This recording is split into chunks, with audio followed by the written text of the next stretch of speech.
Well, I'll get us started. Um, First, I want to thank the Early Childhood Funders Collaborative and particularly Rena Large for partnering with us today on this topic. And thanks everyone for making the time to join us. So I'm Sarah Slaughter, and I'm with the W. Clement and Jesse V. Stone Foundation.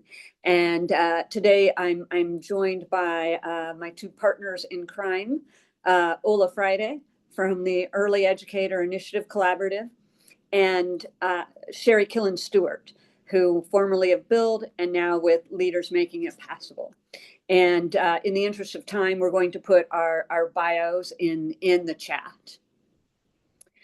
And it's really just a pleasure to see so many of you today who've been in this work for so long and have contributed so much. So in this webinar, we're going to revisit the promise of the early childhood workforce. And I know that all of you know this because the reason why you're here today, and Lauren Hogan, I see you, I'm going to quote you, that the early childhood workforce is the linchpin to both quality and access in our field.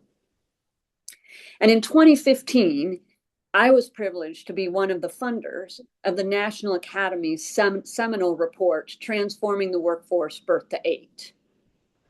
And that report provided a roadmap of the components of a workforce system that was aligned and coordinated to support both quality and diversity, with the North Star of a BA for lead teachers, as well as recommendations for systems of pathways and supports.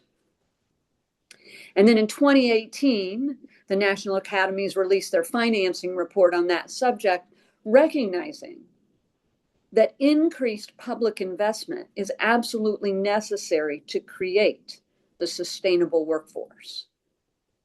And yet, here we are 10 years later, and all of us who are on this webinar know that our workforce is still undervalued and that the public investment is insufficient to support the pathways to credentials, degrees, and livable wages. So with these ongoing low wages and high turnover and staffing shortages, the burden is felt by all stakeholders. So I know that each of us probably centers a different piece of early childhood, but with this issue, it touches all stakeholders. So the workforce, mostly women and women of color, bear the burden of low wages. Providers struggle with difficulty hiring. Parents bear the burden when classrooms close due to shortages. And, lest we not forget, children. Children endure the inconsistency and loss of relationships from turnover, even though we know that consistency in relationships support healthy child development. Now, I know that some of you are thinking, yes, but the field lacks consensus on key issues, such as what are the required degrees and credentials, and the definition of who's included in the workforce, and even the salary goals that we're aiming for. You're right. This is true. But despite that lack of clarity, there is much that we do agree upon, and much that is urgent and that we need to begin to address now. We know and we agree that the early childhood workforce is currently diverse and that is an asset that we must retain. According to the Center for the Study of Childcare Employment, depending upon which setting you look at, between 40 and 56% of early educators are women of color. And nationally, early educators are paid a median wage of about $13. So yes, this is an equity issue. Another thing that we can agree upon is that this is challenging and complex work. It requires knowledge and skills. Yes, it requires care and nurturing, but it requires knowledge and skills. So early childhood competencies matter. And we can also agree that wages matter. They matter not only to the individual teachers, but again, as stated in a recent report from the Center for Childcare, for the Study of Childcare Employment, raising wages stabilizes programs and decreases turnover. And yes, I see Marika And we need to thank the Bainum Foundation and their work in DC, because it shows us evidence that with sustained pay parity, turnover drops dramatically. So thanks to many of the funders who are on this webinar, many who aren't, and many of our field, we absolutely have pockets of success and pillars of progress. But we still lack a system, a sustainable, reliable system and pipeline. So Ola, Sherry, and I have been working together and asking ourselves, based on what we know and the reports and the data, and lessons from investments and other projects, what do we need to do differently? And we recognize that each of us are somewhat bound by our geography, portfolio, or budgets, but what might we do together? What might we do differently and systemically? So we're not coming to this webinar with a silver bullet. We do come with some lessons and, of course, some assumptions on what our agreements are. But rather, this is an invitation to reflect, think together, and design approaches that take each of the pieces that we have and put them together to create a platform for a sustainable, diverse system. So today, Sherry's going to share a case study, a hypothetical case study designed around what the field would look like instead of what I described of the shortages and the closures, et cetera. What would it look like if we move to a system of success? And then Ola's going to share examples of innovation and lessons from the collaborative work with pathways and pay. For example, maybe some of you might fund recruitment or professional development, but what might that look like if your investments were connected to those that work with pathways into degrees?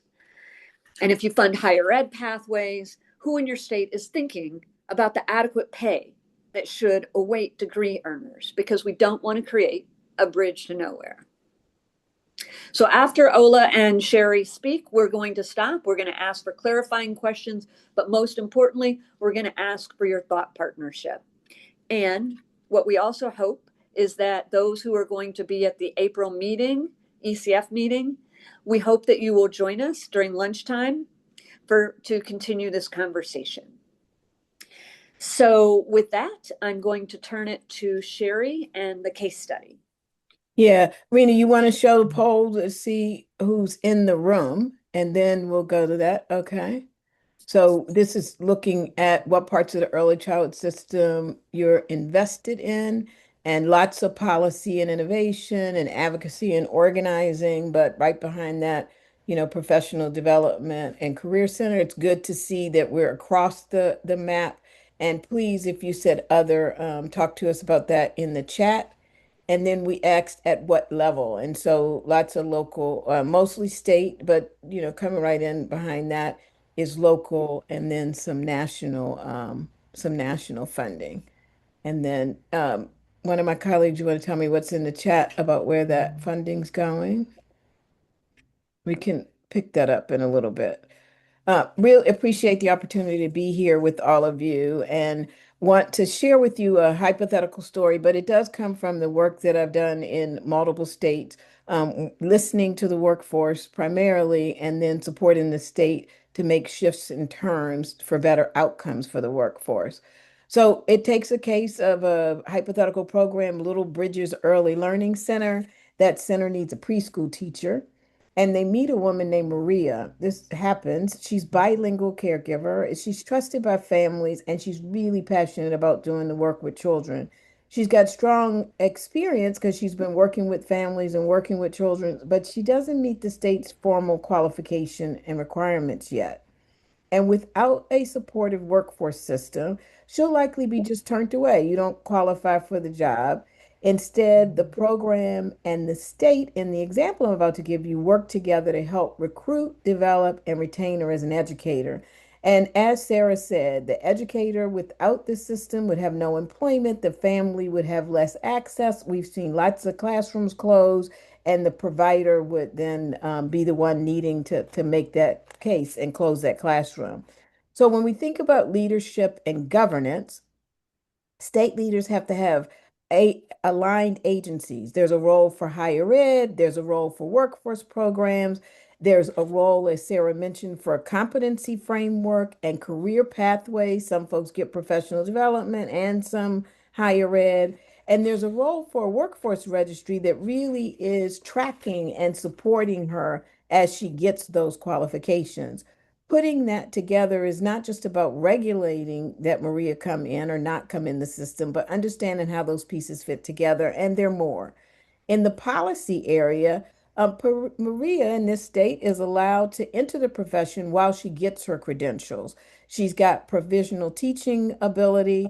She can get credit for prior learning because higher ed has worked on that so that what she's done before counts.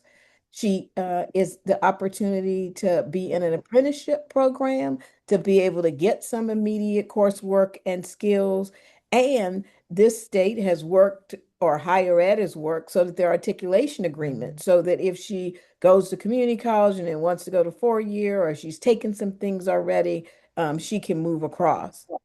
In the area of professional development and career advancement, this state, and we know states cover the tuition through scholarships, but they also offered her some coursework aligned with what she needed for her. I'm hearing some feedback. Are you hearing it? Or is it just me? No, okay, you're good. Let's see, Brian. Um, they also aligned her coursework with the early childhood competencies, and as she gets a CDA or something for credit or does some professional development, it stacks up so that it leads to her degree. And research shows that education, coaching, and professional learning together really support workforce growth. In the area of practice improvement, Maria wants to be able to use what she's getting in these courses in the classroom.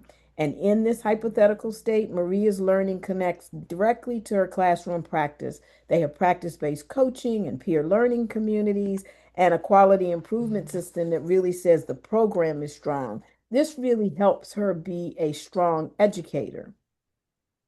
And we're not forgetting compensation and benefits, that Maria, as she gains her credentials, her compensation increases through wage supplements as she's making progress. There's salary scales that are tied to those qualifications, and she's getting health and retirement benefits because the compensation system is really what's necessary to recruit and retain our employees in the early childhood, early care, and education field. And this state knows that it also needs to invest in long-term workforce infrastructure. So they have a workforce registry. We know about Maria. She can look at her credentials. People are thinking with her.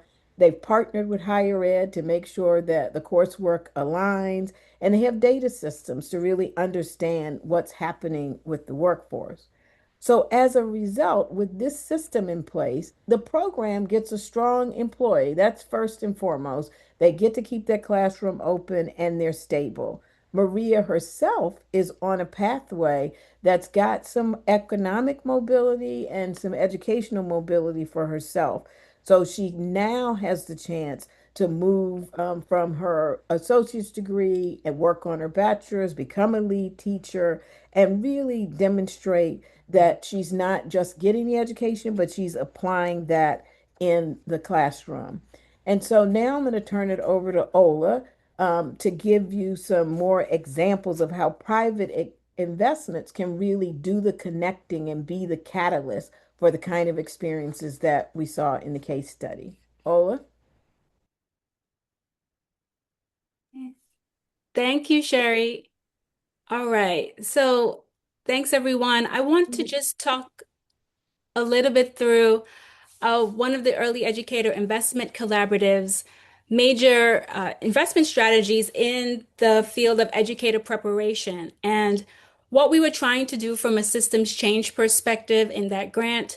I'll share a little bit about what our partners were able to achieve in that time. This was about a 4 into 5 year endeavor.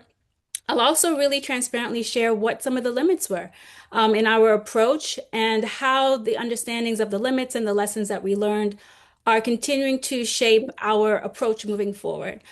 Um, and also how they really continue to bring together all of the parts and pieces of the puzzle that Sherry just described. Right.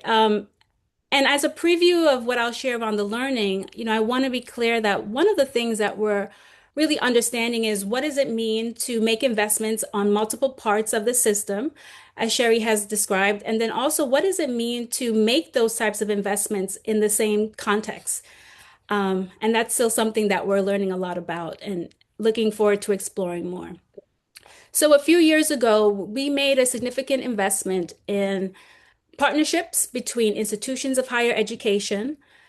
So these were 2-year, 4-year institutions, and also their state and tribal government agency partners. So the Department of Higher Education, for example, the Department of Early Childhood, if they have one. So who's really making the rules around what higher ed can be teaching and how it's operating, and also the rules around the early educator workforce. Okay, and so we really intentionally in that grant brought together these partners. And at the time, one of the questions that we were grappling with around this grant was, so if we really want a more qualified and a more stable and more equitably compensated workforce, where do we intervene? And for us at the time, that place was educator preparation and higher ed. And because we understood that, higher ed really sits at this juncture in the system where it shapes who can enter the profession. Higher ed helps to define, what counts as preparation, as competency-based preparation. And higher ed can also serve as a gatekeeper to career advancement in lots of settings. And so access to higher education and in that, ideally, access to higher compensation is something that higher ed plays a critical role in, or can play a critical role. And so the hypothesis for the collaborative at the time was that if we can transform preparation pathways by making them more accessible, more relevant, culturally relevant, really rooted in the science of child development and the development of children, and also more aligned to the competencies that educators need and are able to demonstrate in their profession, we can then really begin to shift the broader system. And so in this grant, we supported these 8 partnerships between these institutions of higher ed and their partners. And in that, we were able to, at least the intention was to really intervene in lots of ways in the Maria story, right? So we were trying to intervene on the professional development end and supporting, someone like Maria and her career advancement by gaining access to greater credentials. And with that, increasing her opportunity for access to greater employment and ideally, therefore, greater compensation. And all of these grants were designed to intervene on the policy infrastructure and the governance systems in these states and the tribal communities. And that's why those public agencies were required partners as a part of the grant, in addition to the institutions of higher education, right? And we were making a very explicit connection to compensation as a part of this work, and we understood that, that doesn't rest in institutions of higher education, right? There's a connection, but we also have to be thinking about the greater system that educators are being prepared to work in, and frankly, are already working in as they're going to school as well. So let me just show you a little bit about the grant and where we were and how it was set up. So I'm going to share my screen. I have a couple of slides. Let me just navigate to that, if I can share. Okay. All right. Can you all see this? Okay. All right. So here just shows you a little bit about what we call the Transforming Early Educator Lead Teacher Preparation through Multi-Partner Innovation Grant. So they were across 6 states and 3 tribal communities. So you see them here highlighted in yellow. And again, the emphasis of these grants was to support diverse, racially, ethnically, and linguistically diverse early childhood education students into and through a bachelor's degree in early childhood education, while also supporting systemic change around issues like compensation and credentialing. Okay.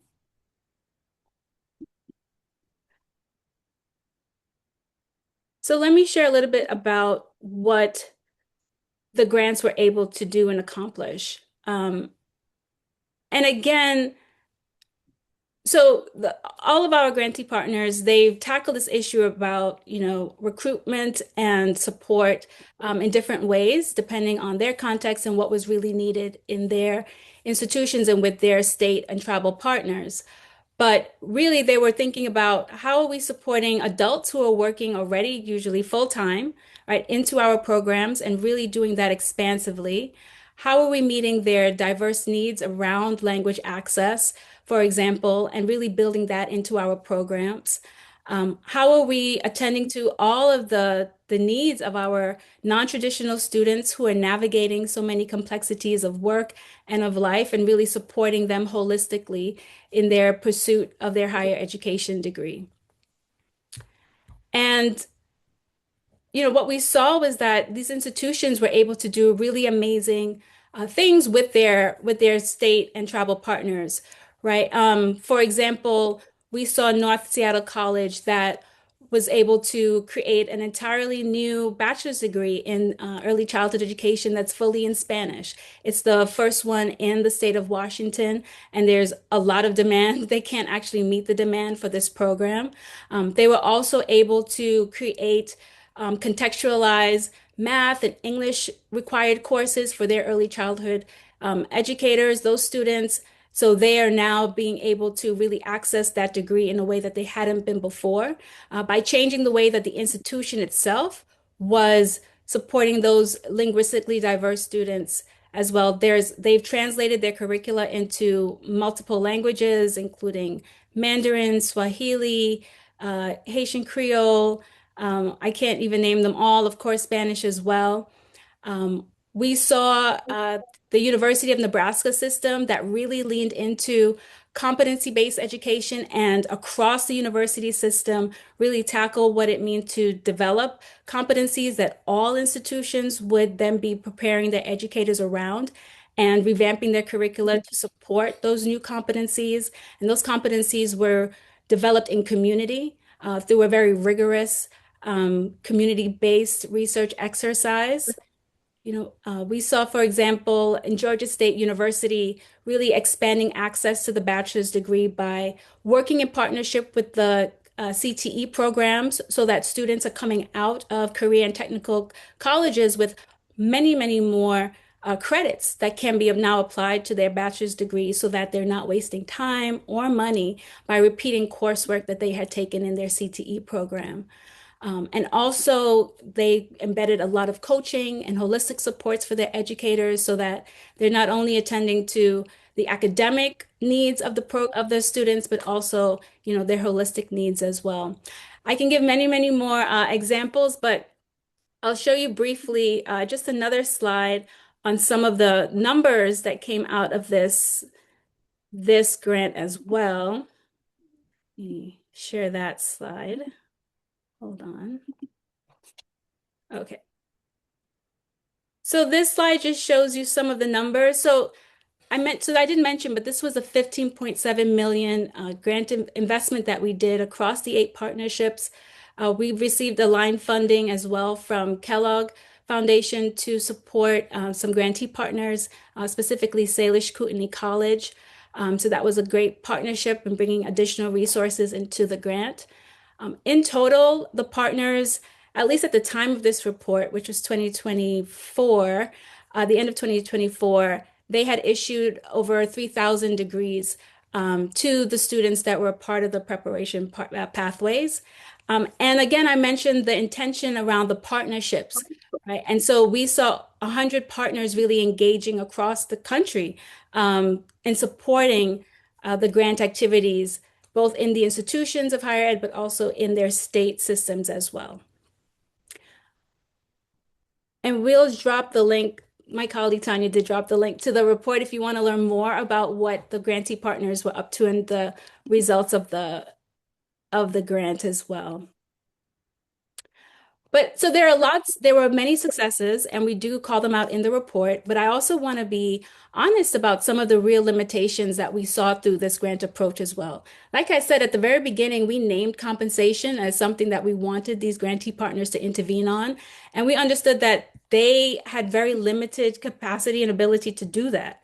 They were clear, institutions of higher ed were clear that, they are not making the decisions around compensation for the workforce. They can certainly influence through their relationships with state partners, but that was not a part of this complex system that they actually had a lot of influence on. Some of our partners did lean into it a bit around funding compensation studies.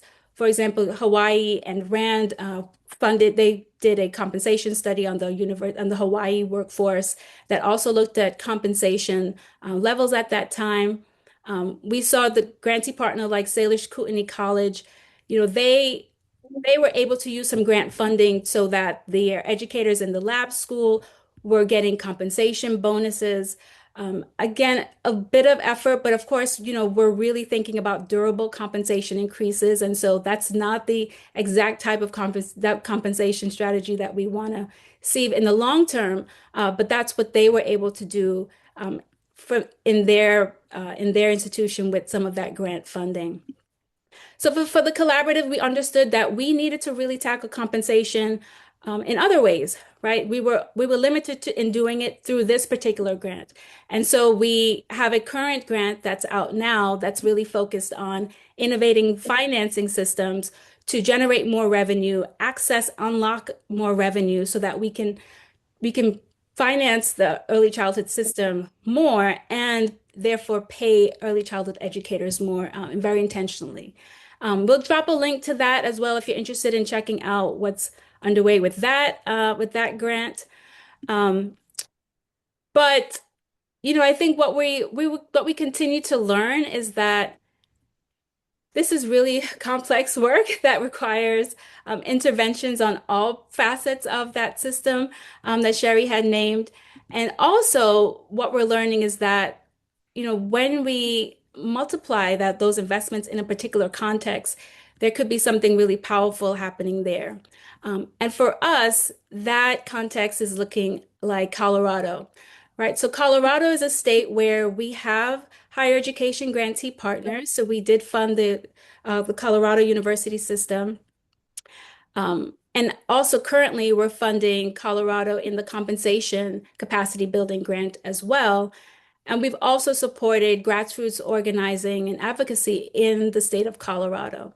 And so we're seeing how these pieces are coming together, creating some more coherence, creating some more, energy and sustainability, right? Our grantee partners are actually able to leverage work that has been started in one grant, in the higher education grant. They've been able to sustain some of that work and some of those agency staff positions that were created and funded.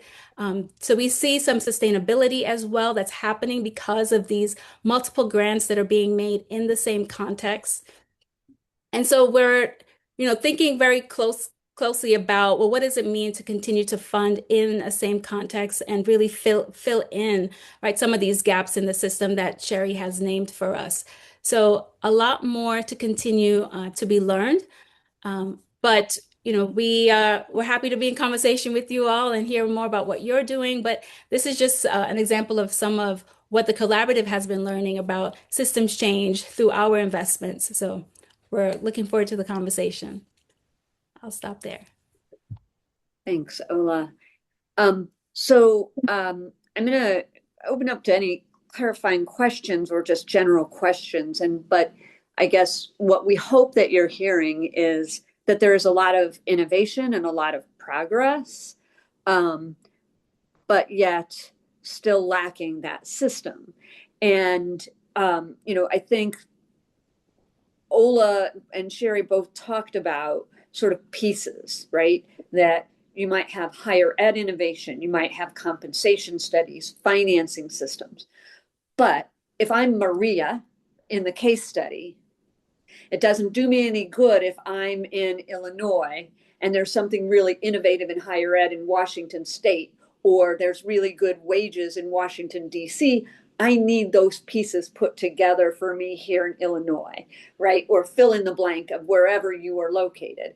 And I guess this is such a rich opportunity because when we were calling out the different, both the foundations and the states that have made this progress, almost all we're together here now. So I think I'm going to open it up. I know Jason asked a question in the chat. Are we aware of any outcomes-based funding for the early childhood workforce pathways? And if so, if there's a framework, can we share it?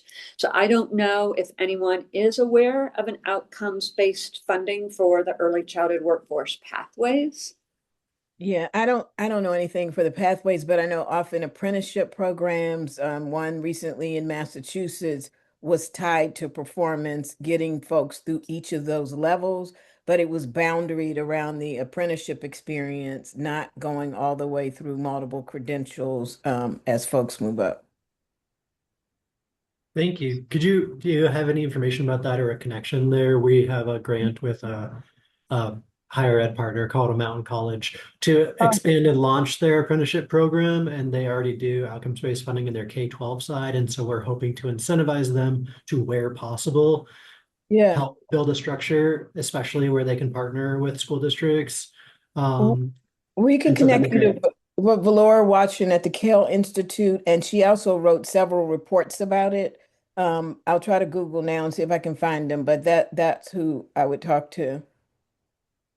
And then Thank you. just pointing out, Jason, in the chat that Brian Gold, who's in Massachusetts, Oh, said he's right. happy to connect you with some apprenticeship partners in Massachusetts as well. So other questions we want to, but sort of starting, any questions like the ones we just had?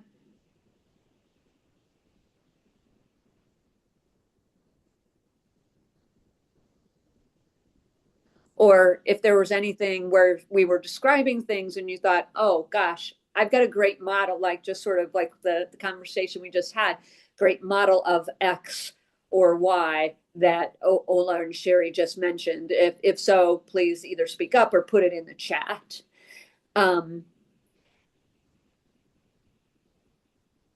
I have one more question. Sure. Jason Buell in Colorado. We have a workforce report coming out, and one of the things that we've talked about is really working to expand the sort of CTE pathways. And one of the challenges is the number of master's degreed individuals within school districts to provide that sort of adjunct professor support. And so I'm wondering if anybody has created a funding mechanism to increase the number of people, especially in rural areas, who can provide that CTE level credit. And if so, like what that funding mechanism look like? Like who did you fund? Is it an intermediary? Is it the state? Is it a district consortium? Like what's the right way to create a pooled fund where people could access that? Jason, I'm doing work in Kansas, and they had the same issue. I need to check with them to see what the resolve was, but I can follow up after. They were also having that issue around the CTE teachers not being qualified. And I think what happened is Kansas State ended up offering like a summer course to get people through package so that they would be able to go back and qualify. But I'll follow up.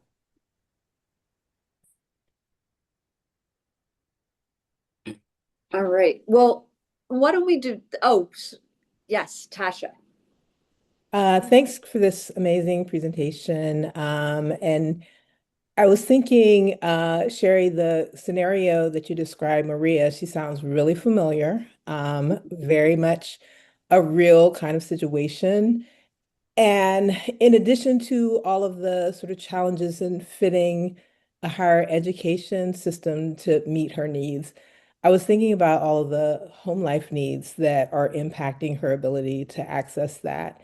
And I haven't read the report yet. Obviously, I'm definitely looking forward to it, but I'm wondering, um, Ola, in some of the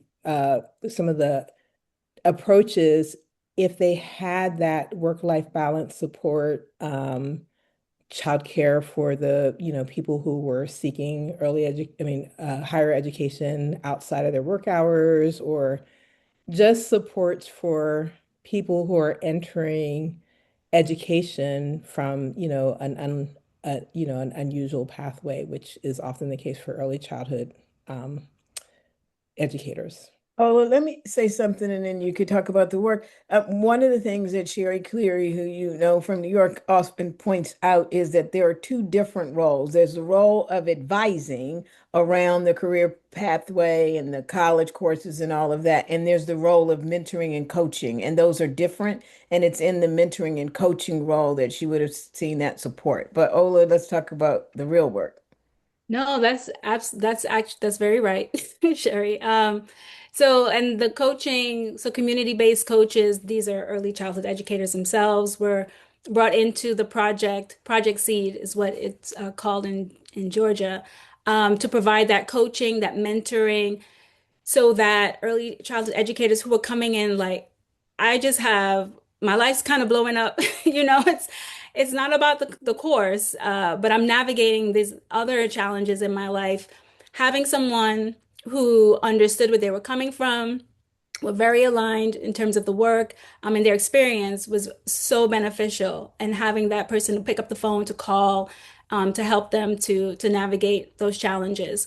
So that was one. I think also we saw that providing flexible funding, wraparound flexible funding was also very important for folks because what they were grappling with, in, it changes. So it's not necessarily I need access to food or access to housing. It could be any of those, both of those. And so providing flexible stipend support for educators was also very important and helpful. Well, let's do this. We want to continue the conversation, and I think hopefully it's this the some of the comments and the questions that are evolving reaffirm what we thought, which is again, we have different pieces of the puzzle, and together we might be able to better put them together. And again, we're hoping that many or all of you can continue this conversation with us when we meet in April at the ECFC meeting. But Sherry, can you maybe take us into the Mentimeter that we wanted to put up there?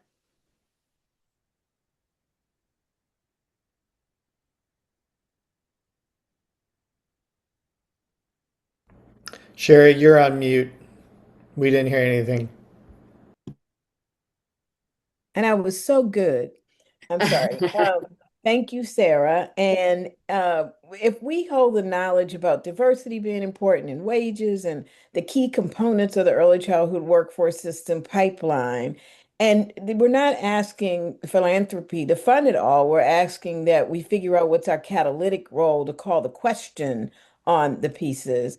Which areas do you think need the most work? In other words, which area do you think is farthest from implementation? So we're asking you to rank these areas so that we might think, as Sarah said at the beginning, about how we can co-create some solutions together, find some places for us to think and learn together.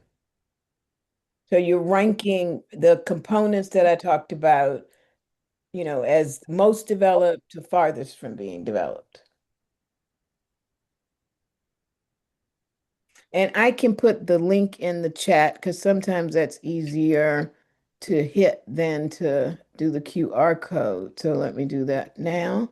Here So you if it's most developed, it's a 1, and if it's least developed, it's a 10. yeah, okay.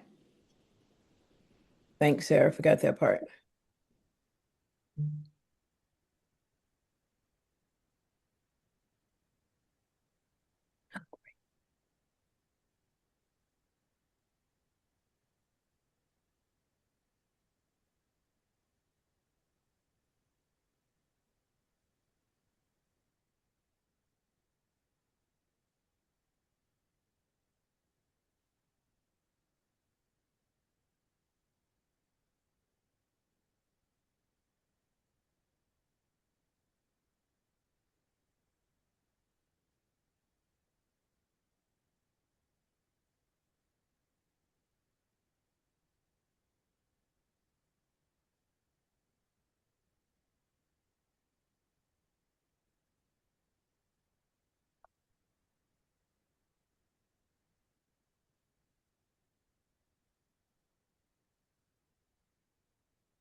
Okay.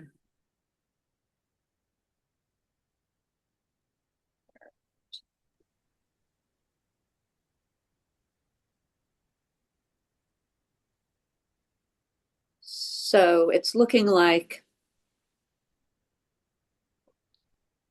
the least developed would be the sustainability, scalability, and reach, followed closely by the compensation and benefits.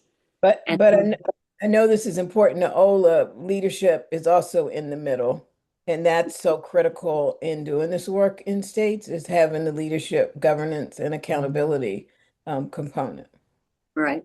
Oh, but there, with a few answers, it goes up. And Sherry, when we say professional development, we're talking higher educator preparation. Yes, Right, yes, okay, yep, great. yep, yep.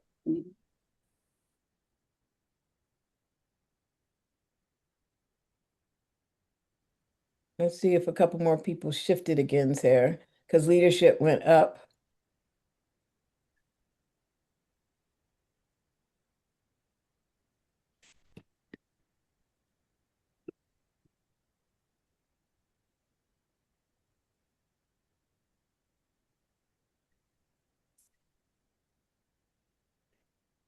Okay. It'll keep shifting as folks come in. So leadership's more at 3. And the policy infrastructure, which in some states must be developed because it was higher early on and now it's shifting down, recognizing that we're all not working in the same geography, that this is really, an answer that needs more local and, local look and see. Do any reflections from anybody on in the audience about what you see? Are you surprised by what you see? Is this what you expected? I guess we expected compensation to be at the end, but worse than compensation is the ability to sustain and scale and reach everybody.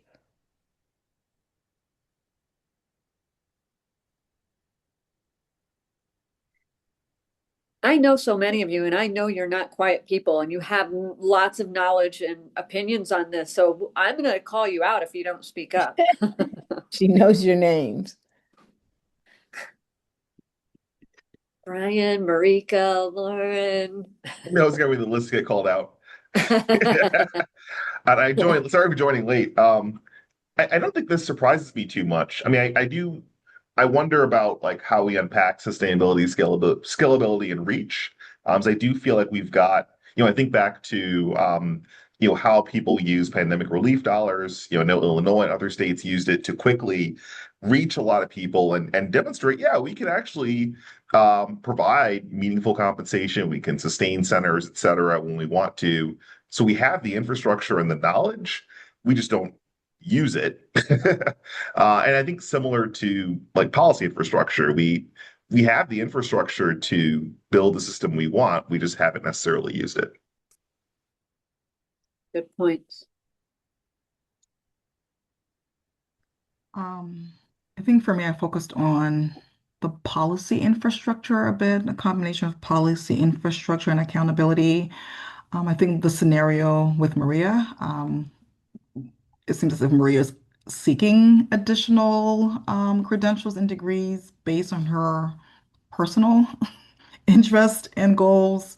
Maria could be a lead teacher already, and so I'm trying to balance the fact that again, Maria right now Maria needs a pulse and maybe a 20-hour certificate that she can get online, and she's already a lead teacher. And what happens when you have sort of a policy infrastructure that is so weak and porous, where it relies on Maria's own commitment to her educational attainment that propels her in. That's what I'm sitting with.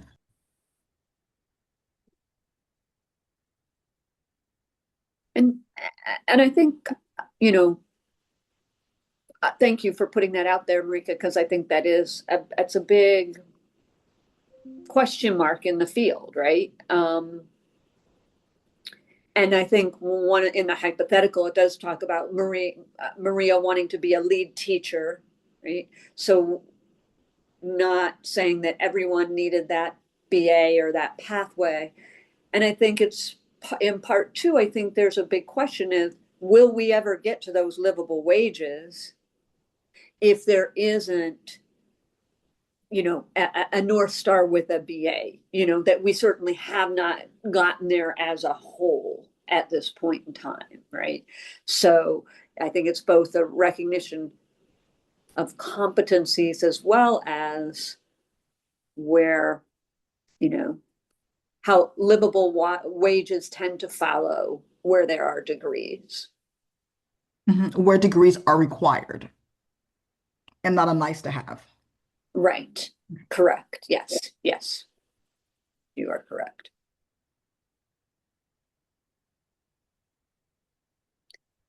Other observations, ideas There, of, what there are a to. couple of questions in the chat. Oh, I missed that. Sorry. Thank you. Yeah, sorry. One is around that many workforce streams have state goals above the median wages for early childhood. So have states done workarounds? And yes, some states have found ways to, one, call early childhood or early care and education positions a workforce that is desired or needed field, a workforce shortage field. And then they use small wage increases as a commitment in the apprenticeship is where I've heard that the most. But Ola, I don't know that you've heard anything where they've broken through, because people are breaking through with early childhood in the traditional workforce system.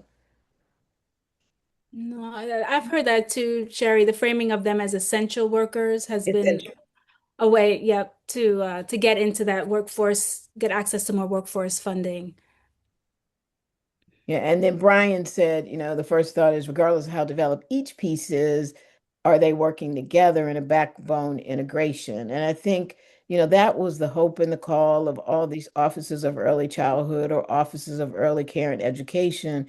And it has not always led to that success, in part because no office, and I ran one, has all the pieces. And so it does rely on partnerships, innovation, philanthropic funding to be the glue, and kind of a shared intention and outcome, which has been weakened, in recent years in higher ed, as you don't have the compensation to go with it.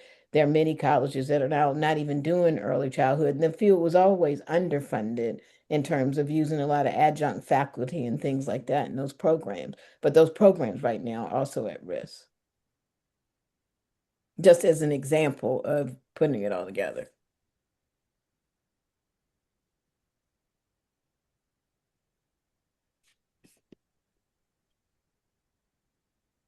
And I'm going to call out Lauren, who also, transitioned from being in the field to now being a funder, but who's been on this topic for a long time. So, and I talked for a little bit, Lauren, to give you just a minute to gather your thoughts here. So, thanks, Sarah. What are you thinking, Lauren? So I'm obviously, hi everybody. I'm mostly listening. I am new to the philanthropic side. I think this probably speaks to some of what's being raised, especially by Brian, I think in the chat about sort of the silos. I think one of the things that I'm reflecting on is the question of sort of sequence here. And I think, I know sort of we all used to do a lot of theories of change that sort of fell out of fashion a little bit. I feel like I've seen less of those recently, but there's still, I think, the idea about like, how do you, in your community or in your state specifically, which already has different things in place, like what do you think you have to have in place first in order to be successful? I do worry about the sustainability and the reach piece. I think the scale, we all struggle with the scale piece. And I think one of the questions, I mean, everybody tells a different story about a little bit of a different story about why things have worked in New Mexico or in Vermont or in DC, like why did the pay equity fund come into place? What was so successful about it? And people can tell that story. But part of it was certainly that they had years of investment in a really robust, like really connected, like higher ed, helping people move along. There were coursework available in Spanish, like all of it talking about with other systems, so that people were poised to take advantage of the pay equity fund. And that created all the advocacy to sort of continue. Again, they're struggling every time to continue, but they have an incredibly robust advocacy community. So thinking, I think about the sequence, like how we get to this sort of comprehensive thing is one of the things that I think we've been thinking about a lot, as we all sort of think about which pieces we have. I know we all think like everything everywhere all at once, and it is some of that too, but there is a question of sort of how we sequence it, so that it is most sustainable and most defensible at the end of it.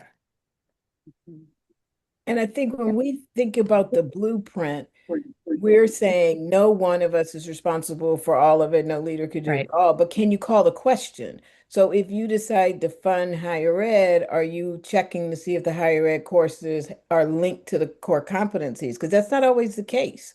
They may have their own educational Right. pathway and independent. So, or if you fund, something else, is it linked to compensation? Is how do we use our funding as catalytic for the connections in the other places to at least cause the conversation, if not the event? Exactly.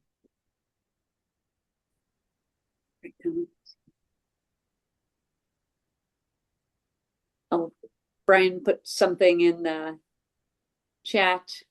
Wonder if part of the glue that needs to hold us together needs to come from outside of the early childhood system. What happens to the business community at large, or to K-12 outcomes or public health outcomes without the early childhood system?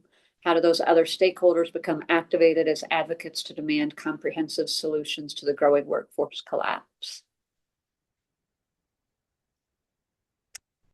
Good thoughts.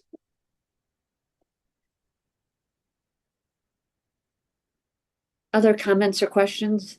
Folks who haven't spoken, don't make me call on you.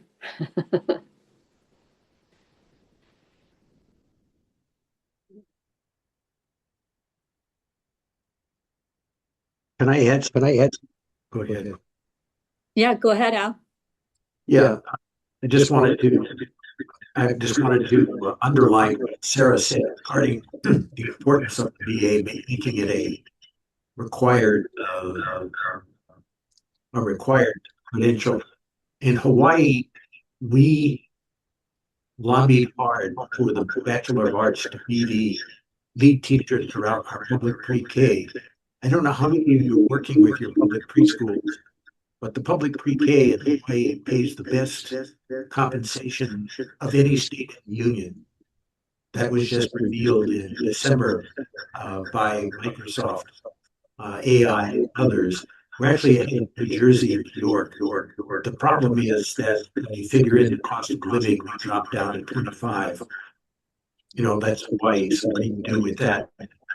But clearly, we lobbied with the unions, we lobbied with the legislature to make the BA equivalent to a BA in physics or a high school teacher. They would receive the same salary on the same scale with what many consider very lavish benefits. However, on the private side, that's where the challenge lies, because they are not funded as a state entity. So we're in the middle of trying to create a dual system of public-private, where people like the Castle Foundation support the public preschools heavily, particularly around teacher training and PD, things like that. But we're also the main funder for our private preschools, and they're fighting for the available faculty that are out there that have the BA degree. Many of the private schools never gave much of a raise until they had to compete with the public pre-K. Now they're rushing to pay their lead teachers to get them to stay, and are having to come up with some sort of bonus or other compensation system. So anyway, a lot to do, but my point is that we need to be able to jump aboard and work with our public preschools and ensure that they are informing and supporting our private pre-K and vice versa. And that's sort of where we are. And this is where foundations can lead, that are funding both sectors at the same time and working tirelessly to interrelate those two systems. That's our challenge and our opportunity. Thanks, Al. I think you might need to mute part of it, Al, because we're getting a little echo. All right, we only have a few more minutes left. Sherry's going to very quickly talk about sort of a framework for organizing, and then Ola will talk about what we hope will be part 2 and a continued conversation. Yeah, the challenge isn't that states aren't doing thing. Every state's got something that they're really working on. The question is, where is the traction and where can we do the connection? So a colleague of mine, Sherry Cleary, and I have been working on this blueprint as a framework to really assess where states are or where your project fits in the context of your state's opportunities, and would love to continue to talk more about it. And Ola's going to talk about part two. Yeah, thanks, Sherry. Thank you, folks. So this is just the beginning of the conversation, folks. We want to have more conversations with you, hear more about what you are doing in terms of your investments as well, to lean into this systemic challenge of the workforce. So the part two will be at the ECFC member meeting, which will be on April 29th. That's the first day. So we'll meet over lunch and we'll have some more time to come together, but in person, and really put our heads together around what are some existing strategies that we've been exploring or want to explore and potentially collectively to address this challenge as well. So more to come, and Rena's going to share RSVP link so you can sign up and register so we know who's going to come, so they'll feed you and we'll have more conversation. Rena, did you want to say anything more about that meeting on the 29th? I will say that it is, we'll be sending out the interest poll shortly. So those of you who are registered for the meeting, make sure you watch for that. And also that we have all of the links from today's conversation are in our archive, and we'll add the recording to that and we'll send it out to you when it's available. Thank you so much. Thank you, Rena. Thanks for your support. Thanks, everyone. Thanks, everyone. Great conversation. To be continued. Welcome. Yeah, good to see you, Sarah. Good to see you, Al.